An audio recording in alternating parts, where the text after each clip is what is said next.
y'all, welcome back to my channel. I'm Robin, and today I will be giving you part 2 of my April through June wrap up. I already did part 1. Those were my 3-star and below reads. I will link that somewhere. And so these are my 4 and 5-star reads from those months, and they were pretty good reading months, like especially May. May was all 4 and 5-star reads, which is nope, there were 2 in May that I just was like, okay, no. But other than that, great month for reading. So I will go from least favorite to most favorite for each month. How about that? Sounds like a plan. First up for April is A Promised Land by Barack Obama. I listened to this on audio, and I think I first got this in February, and it was so long, y'all. I'm not even gonna lie. It was very, very long. This man has never met a word that he did not like. And so I started listening to it, and then I had to return it to the library because it was so long. And then there was a huge wait list for it. And so, yeah, when I got it back, I was just like, all right, we're gonna get through this. We are going to finish. I did. I'm glad I did. I really enjoyed it. I gave it 4 stars. So this is President Barack Obama's most recent book about, it kind of touches on his younger life, but not a lot, which I'm glad, because he has another book called Dreams from My Father, which focuses a lot on his life growing up in Hawaii with his mom and through his college years. So we kind of brush through a little bit of that, and then you really get to the meat of this, which is his presidency, his 8-year term presidency. And I thought it was fantastic. You really got to see a lot of the background of some of the important events in his presidency. You got to see all the things that were leading up to it, own personal feelings towards these issues and those around him, the deals and the backroom secrets that had to go down in order to make some of these things happen. And I just thought it was fascinating. Also, can I just say that hearing Barack Obama say fuck and shit just really is the highlight of a day, for real. I don't know why. I loved it. I enjoyed it quite a lot. So that was his book. I really, really liked it. I would not have been mad if it had been cut in half. Sir, if you ever watch this, please, your next book doesn't need to be this long. I'm just a big fan. Doesn't need to be this long. The next book I read was Red at the Bone by Jacqueline Woodson. This book was not even on my radar when I got this. I received this from a Black Lit book box, and I had heard nothing about it. And then Mike over at Mike G's Eclectic Reads did a review on it, and it sounded so interesting. So I was like, maybe I'll pick it up. And you should definitely go check out his review of it. I will leave it down below. I'm sorry if you guys can hear all of this noise. I don't know what they're doing. Construction, trying to drill to the center of the earth. I don't know what's going on, but it's loud as fuck outside, and I wish they would stop.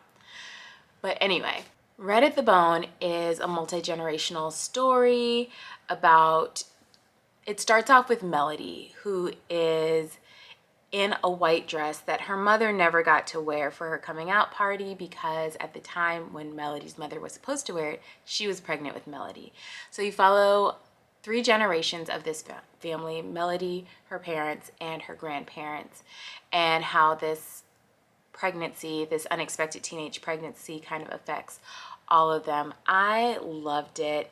It was at times very heartbreaking, and I couldn't, I had to put a pause on it because it was so heartbreaking at times. It gives you a glimpse into kind of an unconventional way of motherhood. So you have Melody's grandparents, and they're, I guess, old school, and you see how they overcome some of the adversity and racism that they had in the Midwest, and how all they want is the best for their daughter. Then you have Melody's parents, and Melody's mother is struggling with her own feelings about becoming a mother, especially becoming a mother so young. And then you have her father, who comes from a completely different social class than Melody's mother and grandparents, and how like that interaction plays out. And then you have Melody, who's like living probably pretty presently to current day, and her feelings about her grandparents and about her parents and her mother in particular, and how this one unexpected situation just kind of creates this interesting dynamic for all of them. I loved it. I'm a sucker for family dramas, and it's multi-generational, so I loved it. I also gave this one 4 stars. Those were my 4-star reads for April. I didn't have any 5 stars, but now that I think about it, I guess if I wanted to, I could round Red at the Bone to 5 stars. I don't want to, so I'm not. So yeah, there weren't any 5-star reads. So we're gonna move on to May, and this is where I just had a wonderful reading month. I don't know what was going on in May.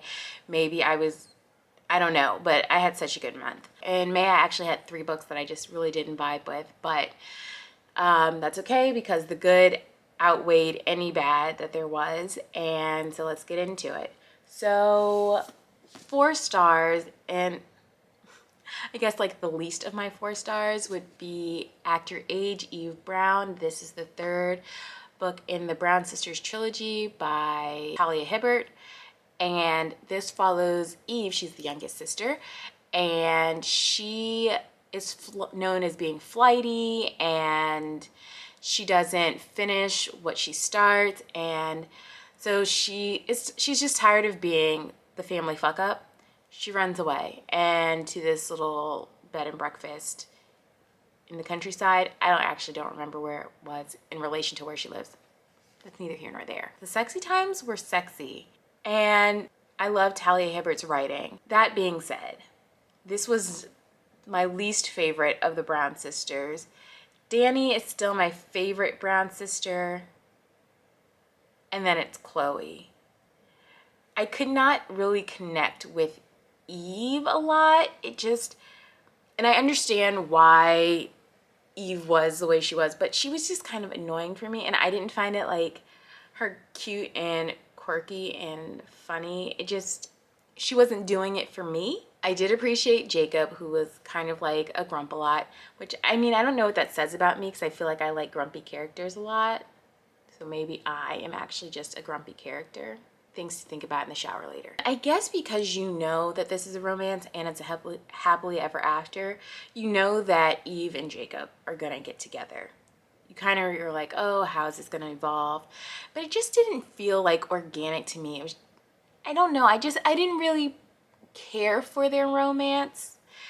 I liked them as individual people, and I liked the little storyline behind it, but overall, it was not my favorite Brown sister. That said, I still gave it 4 stars, so do with that what you want. Then I read The Glass Castle by Jeanette Walls. If I were gonna rate this, I would give it 4 stars. I really, really liked this. This is her memoir of her growing up with pretty neglectful and selfish parents. It's weird to say like I liked a book about neglectful parents, but I really did. It's so interesting when you read about family dynamics. Again, a lot of family books in this group of 4 and 5-star reads, but it was so devastating hearing the way that she grew up, and then the way that her parents like just pulled her and her brother and sister across country back and forth because they wanted to fulfill whatever selfish whim they had, often neglecting their health and education and like social well-being. And it was so infuriating at times, well, with the parents. And then you really see like kids really have no idea what's going on. She's just having a fun time during her childhood, and it's not until she gets to like middle school where she realizes like, hey, this is actually fucked up and I don't know what's going on, but I don't like it here. It's also interesting that when she gets older, you see how she tries to distance herself from her parents, but it's hard because you have those familial ties and this feeling of loyalty. And I just thought it was so interesting to see. It was an interesting dynamic to watch. And I can relate in a way where you're just like, I know I don't need to be around certain people, but like family. And so you're just not sure how much to love someone and how far away to do that loving. I really liked it. I would recommend it. I would recommend all, no. I was gonna say I would recommend all of the books, and I wouldn't. But I would definitely recommend that for sure. So past Robin would clown the fuck out of current Robin so hard. Last year, I started reading Throne of Glass by Sarah J. Maas. And I told myself I was going to give the series 3 books to see if I liked it and if I was going to continue. Because like a clown that I am, I love to buy entire series without even having read the first one. So I had the entire Throne of Glass series. And I was like, I'm going to read these books. Okay? So what I said was I was going to give it 3 books to see if I liked the series and if I was going to continue on. So I read the first book, Throne of Glass. It was not good, guys. I'm not even gonna lie. It was her first book. She tried and she succeeded in making something that was slightly entertaining, I guess. I mean, I read the second book. Lots of people have read the second book in the entire series. So I read the first book. I read the second book last, I don't know, December or something. And so then I finally picked up Heir. This is the third book. Obviously not going to say a whole lot because it's a third book. I cannot tell you what's going on. And I liked it. It's unfortunate that this book had to get 3 books in to get me really into the series. Like, that shouldn't be the case. But whatever, I liked it. This follows Selena. I still don't like her. She's still very much annoying. I still don't like Kale, which I still think is a stupid name. But I do like Dorian. I like Dorian. But now we have been introduced to a host of other characters that I'm way more invested in than the original 3. Especially since someone killed off in book 2 and I'm still upset about it. But yeah, these characters don't make up for that person being gone, but they are very interesting and I'm interested in seeing how they become part of the overall storyline and plot. And the writing has definitely gotten better. Like I said, I'm still not a fan of Selena. I still don't understand how she's like this assassin. She has not assassinated a single person correctly, in my opinion. You can argue with me about that. Show me where she's assassinated someone well. I read it. I will be continuing on with the series at some point. I don't know how I got here. I don't know. But there it is. Heir, 4 stars. Next, I read the first 3 volumes of Death Note by Tsugami Obha. This is a huge bind up of all of the volumes. But I read the first 3. Like you can see, all the volumes are tabbed up. But this follows Light Yagami, who is a teenager, and he finds this mysterious notebook, a death note, that was dropped by a Shinigami. And if you write a name in this death note, then the person that you wrote the name of will die. And so Light is like, yes, this is my chance to bring justice and bring all the bad guys down. And so then you really start to get into these morality questions about who deserves to say what is a bad thing and what isn't a bad thing, who gets to say who deserves to live and who dies. The police are like, you can't just make these decisions, you are not God. And Light is like, kind of am now. So it's a cat and mouse game because Light is killing people in what he thinks is a righteous way, and then you have Elle, who's working with the Japanese police force and the FBI and trying to catch this criminal. So it's a cat and mouse game between the two of them. It's an amazing game of mental chess, seeing like what's going on and how Light is like trying not to get caught, obviously. And I'm having a good time. I've read more volumes. I think I'm on volume 5.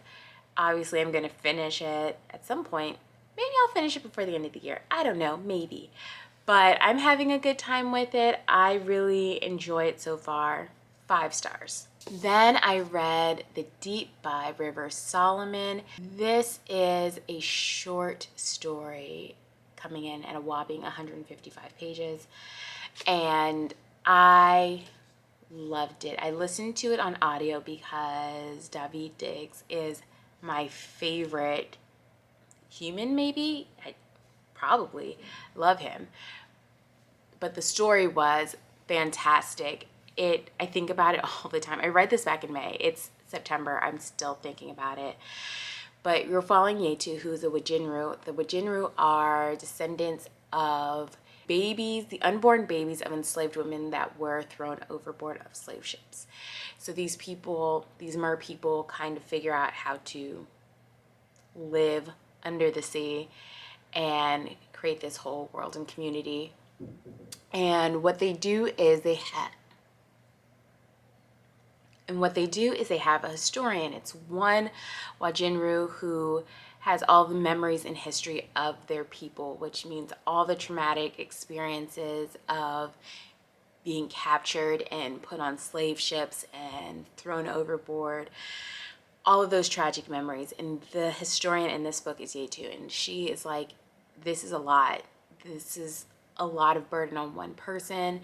And once a year, she's allowed to share all of those memories and that history with the other Wajinru, and so they also experience it. But then after that day's over, their memories of what happened are gone. They can go on living their merry little under-the-sea lives while she is burdened with all of the pain and the heartbreak and trauma. And she goes on quite a little bit of a journey herself. There was tiny like splash of a romance that I was not expecting, but I did not hate. And I love this. I wish it had been longer because there was so much that you could have explored, and so many questions that I had about like what happens after, what happens next. And I really like I said, I think about this all the time. The collective hurt of a people being stuck with one person. Like, I just can't even imagine. I loved it. I will definitely be picking up more by River Solomon because I had such a fantastic experience with this book, and I want to read more of their writing. Last but not least, obviously, this is my favorite book of May. Another book that I keep thinking about all the time. It is Love in Color by Bolu Babalola. This is a collection of short stories that are retellings of historical and mythological love stories from across the world. And I loved it. I didn't love every story, but collectively, I really, really, really loved it. It really started off strong with the first couple of with the first few stories. I want to say towards the middle there, I was just like, I'm not as invested in these stories, but then it picked right back up at the end. I really enjoyed the first story, but it was the second one that really like got me hooked into the book. It was kind of a Mr. and Mrs. Smith esque story. If you've never watched Mr. and Mrs. Smith the movie, I would suggest it. It's good. But I really liked this because it showed women being comfortable and knowing their worth and being strong and independent, and having a partner that just added to that. Like, it wasn't like, if I don't have someone, I'm nothing. It was like, if I have someone, great. It adds to my life. It fulfills it. I really enjoyed that. The pacing of it was well done. No story felt like it was dragging on or that it was unnecessary. Like I said, all the stories weren't my favorite, but they weren't bad. So collectively, I liked all the stories. It was so good. I loved it so much.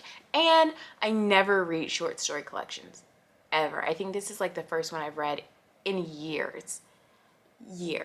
So that's saying a lot. I don't even know why I picked this up. How did I get here? I don't know. But I'm glad I did. So I gave that 5 stars. I don't know how you wouldn't be able to know that. Loved it. Then moving on to June, I had one 4-star read, and that was While We Were Dating by Jasmine Guillory. I received it as an ARC from NetGalley, and I was excited to get it because I really love Jasmine Guillory. I love the Wedding Dates series. Not every book is my favorite, but overall, I love the series.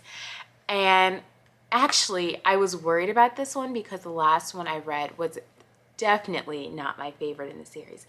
But I loved While We Were Dating. It was funny and sexy and very real and honest, as real as a romance with a happily ever after can be. This book has a fake dating plot, which is one of my favorite things of all time. Fake dating, fake marriage.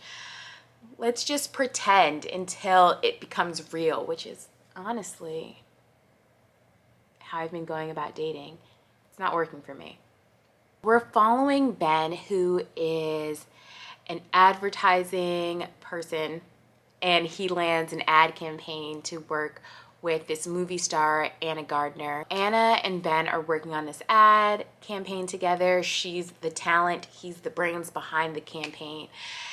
And while they're working on the campaign, nothing is happening. But they end up being in this fake dating situation. And from the beginning, everyone knows what it is. They know, like, hey, you know, I'm clearly fake dating you and you're clearly fake dating me. And everyone's like, cool. But feelings start to grow and they have some fake dating sexy times that were steamy. I loved it. I was interested in both of the main characters, not just as them being a couple, but like them individually and the struggles that they were going through. There's some anxiety rep in here. There's some body issues that Anna goes through. And so I just really like that we focused on some of their real life problems apart from them like having feelings for each other. Ben was also going through some crazy shit. I was just like, the fuck? But it was real though. It was real. And at the end of it all, I didn't even mind the conflict because I felt like it was talked through, where a lot of times it is not. It's just like, you didn't say one thing, so I'm going to interpret you not saying something as something else. You know how I hate miscommunication. It's the fucking worst. Just use your fucking words. But we didn't do that here. We used our words. There was dialogue and communication, and they resolved, obviously. It's happily ever after. And we get to see some of the characters from one of the earlier books. We get to see Theo. I really liked Theo. He was from The Wedding Party. So, you know, I love a good tie-in. Overall, I had a fantastic time reading this. It came out in July. So it's out. Go pick it up, read it, love it, enjoy it, have a good time with it. And on that note, those are all of my 4- and 5-star reads from April to June. There was a lot of really good stuff here. I hope you guys pick up some of these. If you have, did you like them? If you didn't like them, why? Just curious. Are there any of these that you think you might want to pick up soon or at all? Let me know down in the comments, and until next time, bye.